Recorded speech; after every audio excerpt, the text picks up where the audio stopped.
Hello दोस्त। मेरा नाम सौरभ बिंद।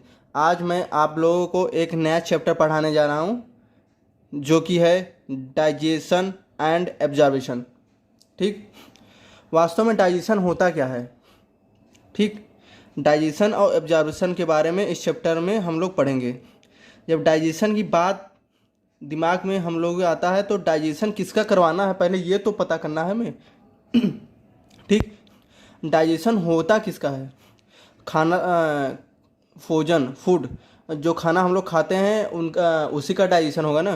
तो हम लोग पहले फूड के बारे में जान लेते हैं। जो फूड होता है भोजन, वो होता है हमारे जो बेसिक रिक्वायरमेंट है भोजन। अगर हमें ज़िंदा रहना है तो बेसिक रिक्वायरमेंट क्या है? भोजन है। तो बेसिक रिक्वायरमेंट होता है फूड का। फूड जो होता है बेसिक रिक्वायरमेंट होता है सभी सभी जीवित जंतु के लिए, सभी लिविंग ऑर्गेनिज्म के लिए। ठीक।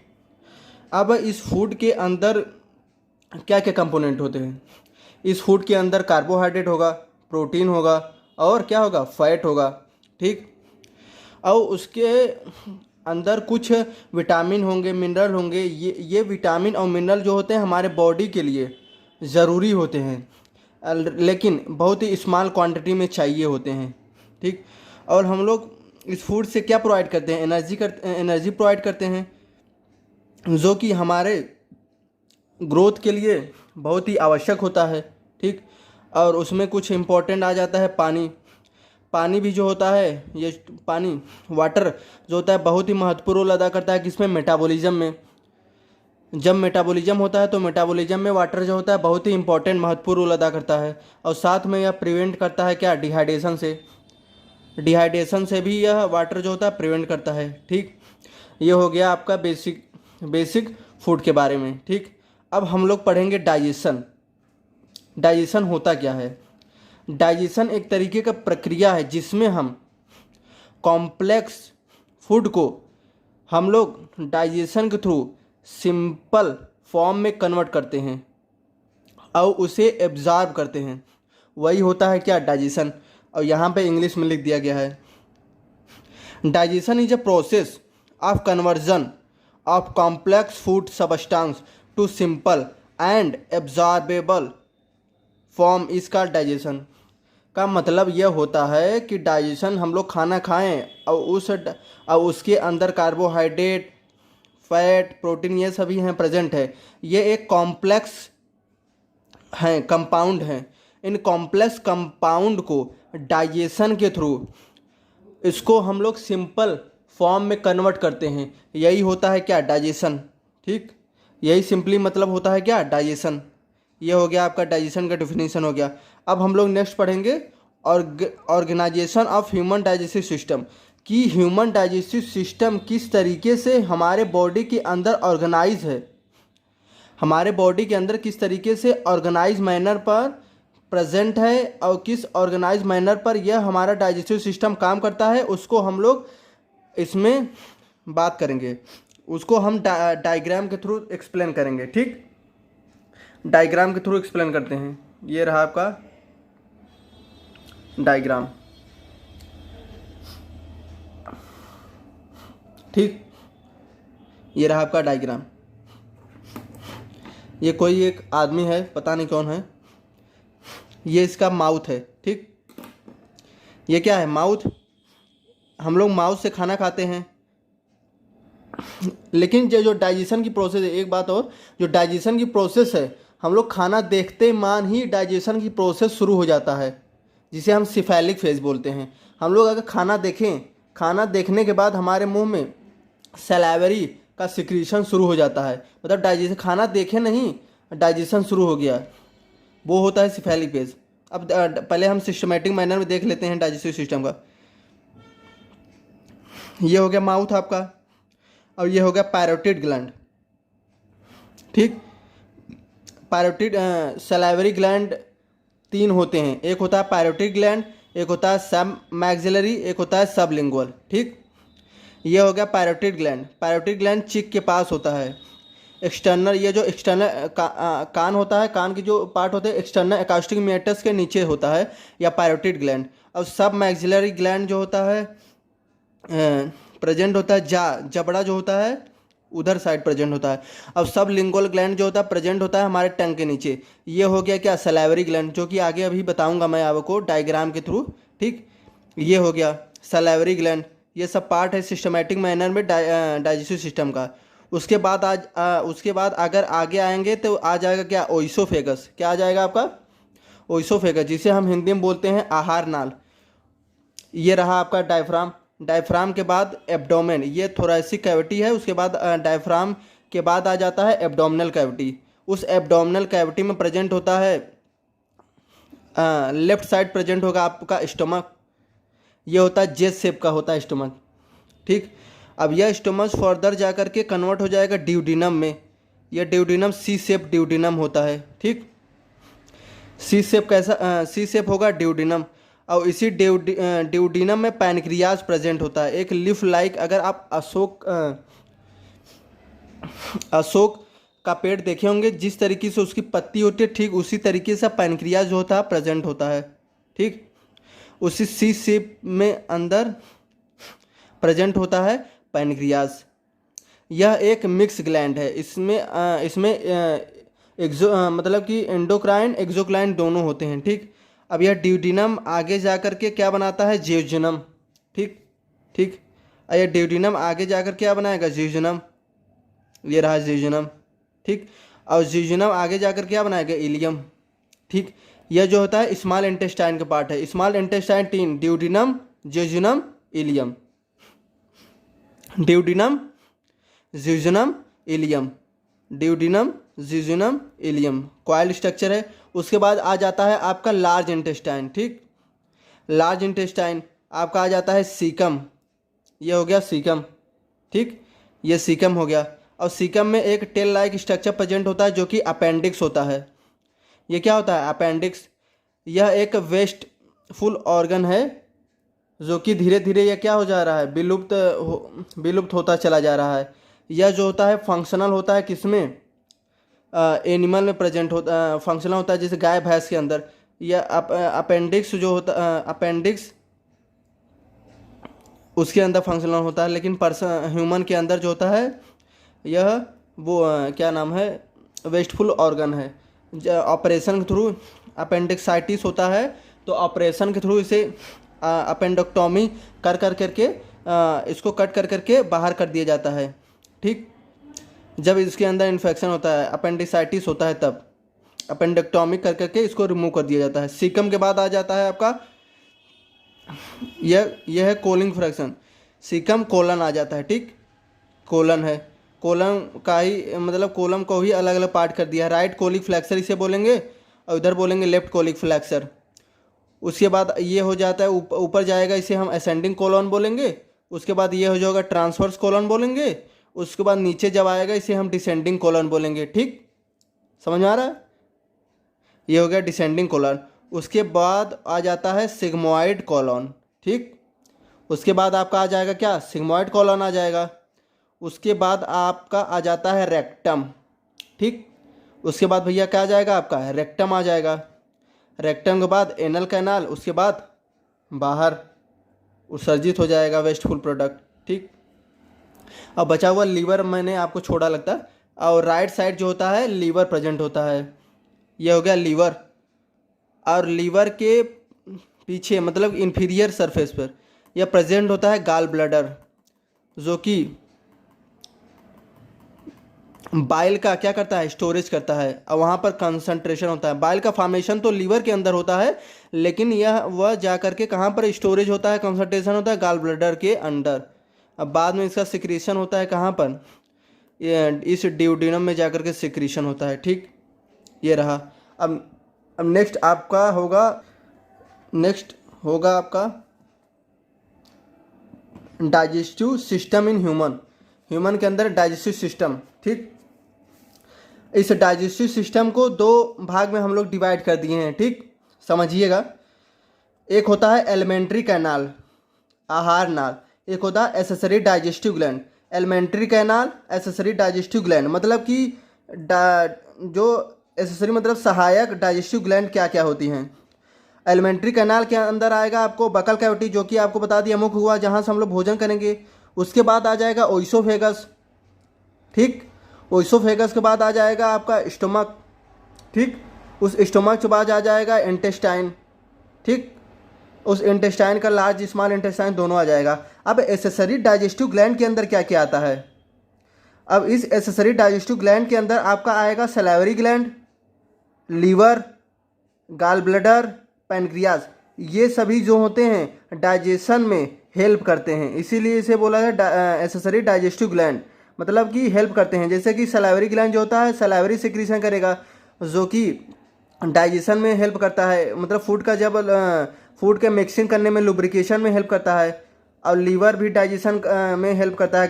गाल ब्लैडर बताया बाइल का सिक्रीशन करवाता है, जो कि फैट का इमल्सिफिकेशन में रिस्पॉन्सिबल होता है।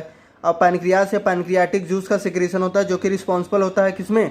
डाइजेशन में रिस्पॉन्सिबल होता है, ठीक। अब ये हो गया आपका डाइजेस्टिव सिस्टम ऑफ ह्यूमन। अब नेक्स्ट होगा आपका अब माउथ। अब इसको बकल कैविटी के बारे में थोड़ा सा आपको एक्सप्लेन कर देते हैं डायग्राम के थ्रू, ठीक। अब ये रहा आपका डायग्राम बकल कैविटी का, ये देखिए, ये हो गया आपका बकल कैविटी का डायग्राम। ये हो गया हार्ड पैलेट, जो कि तारू होता है ऊपर। अगर आप जीभ को अगर ऊपर साइड लेके जाएंगे तो हार्ड हार्ड फील होगा, जो कि होता है हार्ड पैलेट, ठीक। और ये होगा बक्कल कैविटी, जहाँ पर कैविटी होता है जहाँ पर हम खाना खाते हैं। अब ये हो गया टंग, ठीक। और हार्ड पैलेट के पीछे अगर हम लोग देखेंगे, उस टंग को ऊपर ले गए थे, उस ऊपर की साइड पीछे ले जाते हैं तो सॉफ्ट सॉफ्ट फील होगा, सॉफ्ट पैलेट होता है वो। और उसके ऊपर जो होता है नेजल चैम्बर होता है, ये क्या है? नेजल चैम्बर है, ठीक। ये रहा आपका नेजल चैम्बर, ठीक। ये हो गया आपका ओपनिंग होगा स्ट्यूचियन ट्यूब का, जो कि स्ट्यूचियन ट्यूब का जो कान से कनेक्टेड होगा, ठीक। अब यह बकल कैविटी आपका बकल कैविटी फर्दर कन्वर्ट होता है किसमें? ओरोफैरिंग्स में, ठीक। ओरोफैरिंग्स में रहा ये ओरोफैरिंग्स, ठीक। अब ये रहा आपका लैरिंग्स, जिसे हम वॉइस बॉक्स बोलते हैं। ये रहा लैरिंग्स। और ये रहा आपका ओरोफैरिंग्स, जिसे हम बोलते हैं फायरिंग्स, जहाँ से खाना आता है ये रहा। और जहाँ से सांस आता है, सांस लेते हैं, ये रहा, ठीक। और यहाँ पर होता है एक एपिग्लोटिस। जब हम लोग खाना खाते हैं तो खाना खाने के दौरान यह एपिग्लोटिस जो होता है क्लोज हो जाता है, जो कि लैरिंग्स के अंदर जो होता है फूड जो होता है नहीं आ पाता है। ये रहा आपका बक्कल कैविटी का डायग्राम। नेक्स्ट आपको पैलेट के बारे में एक्सप्लेन कर देते हैं थोड़ा सा, ठीक। ये हो गया आपका सुपीरियर लिप। ये हो गया आपका सुपीरियर लिप। इस लिप को क्या किया है? पुल्ड आउट किया, मतलब खींचा हुआ है, ऊपर उठाया हुआ है, ठीक। और उसके बाद अगर आप लिप को ऊपर उठाएंगे तो एक शार्प लाइक स्ट्रक्चर देखने को मिलेगा। ये शार्प लाइक स्ट्रक्चर है, ठीक। और ये तीत है, दांत है, जो कि गम के अंदर सॉकेट के अंदर धंसा हुआ है। यह हो गया आपका हार्ड पैलेट, ठीक। उसके बाद ये हो गया आपका सॉफ्ट पैलेट, ठीक। ये होगा यूवुला। जितना जितना बता रहे बस उतना ध्यान दीजिएगा, बाकी नहीं ध्यान दीजिएगा। ये हो गया यूवुला, ठीक। और ये हो गया आपका टंग, ठीक। और इस टंग को अगर आप ऊपर उठाएंगे तो यह स्ट्रक्चर देखने को मिलेगा, शार्प लाइक स्ट्रक्चर। इसे कहते हैं लिंगुलर फ्रेनुलम। क्या बोलते हैं? फ्रेनुलम बोलते हैं। ये रहा आपका तीत, ठीक। तीत भी 4 होता है। इंसीजर, ये इंसीजन है, 2 होते हैं, ठीक। इंसीजन 2 नहीं, हाँ, इंसीजन 2 होते हैं। कैनाइन जो होता है शार्प होता है, 1 होता है। उसके बाद प्रीमोलर आ जाता है, 2 होता है। और मोलर जो होता है 3 होता है। ये रहा आपका पूरा का पूरा पैलेट के बारे में एक्सप्लेन कर दिया। अब तीत के बारे में थोड़ा सा एक्सप्लेन कर देते हैं, उसको भी डायग्राम दिखा देते हैं। ये रहा आपका तीत, ठीक। ये रहा आपका तीत। ये जो तीत होता है 3 पार्ट होंगे उसका। एक क्राउन पार्ट होगा, एक नेक पार्ट होगा और एक रूट होगा। अभी फिगर में आपको दिखाऊंगा, ठीक। एक बता दिया आपको, डायग्राम में ही दिखा दिया, फिर से वैसे तो दिखाऊंगा। इंसीजन हो गया, कैनाइन, प्रीमोलर, मोलर। इंसीजर जो होता है ऊपर 2 होता है, नीचे 2 होता है। कैनाइन एक ऊपर होता है, एक नीचे होता है। प्री मोलर ऊपर 2 होता है, नीचे 2 होता है। और मोलर जो होता है ऊपर 3 होता है, नीचे 3 होता है। ठीक, incisor, canine, pre molar, molar, ये रहा आपका एडल्ट के अंदर। ये हो गया आपका डेंटल फार्मूला। ठीक, एनसीईआरटी में दिया हुआ है। जितना भी बता रहा हूँ पूरा पूरा एनसीईआरटी बता रहा हूँ। एनसीईआरटी आप लोग पढ़िएगा, बस काम हो जाएगा आपका। अब डायग्राम में आपको एक्सप्लेन कर देता हूँ, ठीक, टीथ के बारे में। ये रहा आपका डायग्राम।